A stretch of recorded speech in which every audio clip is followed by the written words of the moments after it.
A great photograph is about capturing the right moment set against the right background. Getting a great sports pic can be even more challenging than that. But Duane Hart keeps coming up with the shots.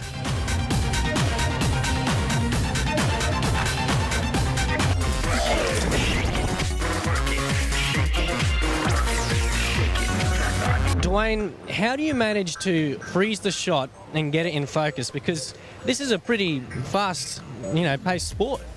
Well, we're shooting a thousandth of a second most of the time, so it's enough to freeze the action. Anything slower than that, than a thousandth, would basically blur it. But anything faster than a thousandth of a second stops the action in the water, and that's what we mainly film at. So. Do you do it manually or auto? We do it manually today. I'm actually focusing on the diver as they take off. Then I'm keeping the same focus range as they hit the water, so I'm doing manual today. What about shots? How many shots would you take on a day like today? Today I'll probably do 300 or 400. It's about a 4-hour day, so I'm sort of only doing 3 or 4 per dive. Sometimes we'll shoot up to 12,000 like a Noosa triathlon or something like that in one spot all day, and we can shoot up to 12,000 if we're on a good day. Duane, there's a lot of room up here, so I imagine you could move around, get some really great angles. Is it always like this at sport events? Not always. Some of the bigger events, you're basically in the media position all day, so you're not allowed to move. So you've got to basically plan which position you've got to be in, of the probably 4 or so allocated, and then you've got to stay there and pretty much work your backgrounds and wait for the good shot to come to you. So you just got to wait down that one spot until something really great happens, then hopefully you're ready and you capture it. Yeah. Yeah, things like the men's 100-metre final at the Olympics, you've got to basically get your spot, and I try to always get the time in the background. So you're there for maybe up to 8 hours in one spot waiting. You're doing other things in the meantime, but you're there for that one photo. You can learn how to be a photographer by doing a course, but becoming a specialised sports photographer is more about loving a sport.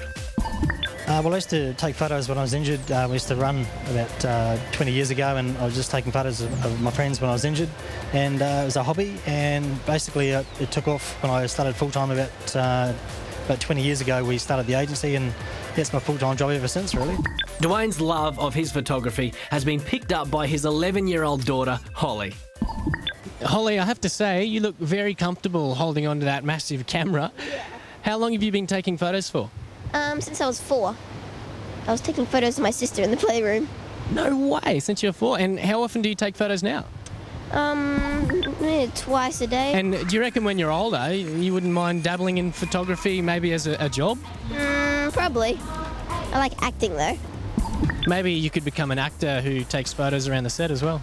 Oh yeah, that'd be a good idea. Do you think your dad's got an awesome job? Yeah, he gets to go around the world and takes photos of every event that you can think of. So if you pre-focus in the water, just to hit the water, the splash, you can get the splash in the feet. Duane, what do you love most about being a sports photographer? To be capturing that moment in time, that piece of history that's never going to be repeated. Things like Olympic Games, if you're at some big event and it's a world record and you know that that's piece of history's, you're just sort of capturing a moment in time. If you love to shoot pictures and you're a sports nut, this could be the career for you too. The sooner you get started, the better you'll become and the greater chance you'll have of nailing this cool job.